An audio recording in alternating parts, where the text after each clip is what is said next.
పండగ లమ్మగర ఇంట్లో తయారయ్యమంటారు, పొద్దున అమ్మ బాబుని అంటారు. ముందులేకు ఎల్లు ఎల్లు స్నానం చేయి. పద్ధతి లేదు పాడలేదు. కబోర్డ్ సర్దమని నన్ను సర్దావా?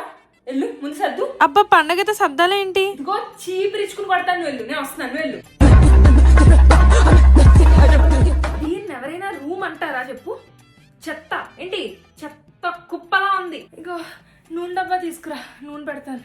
రేపు తలంటుకోవాలి కదా. షాప్కి వెళ్ళి 1 కేజీ మామిడికాయలు తీసుకురా, రేపు ఉగాది పచ్చడిలో ఉంటాయి. చీ ఆ పచ్చడి నాకు నచ్చదమ్మా. తప్పు, అలా అనకూడదు. ఎవరు సహాయం చేయట్లేదు, ఎవరికి ఇష్టం వచ్చిన వాళ్ళు ఉంటున్నారు అంతే.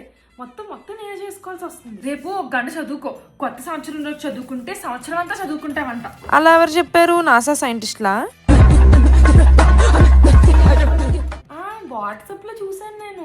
ఉగాది పచ్చడిలో 1 నిమ్మకాయ పిండుకుంటే మరి బాగా ఊరుతుంది అన్నారు. సునీత అంటే ఇంటి దగ్గరికి వెళ్ళి వేపాకు తీసుకురా, ఆ చెట్టు బాగుంటాయి.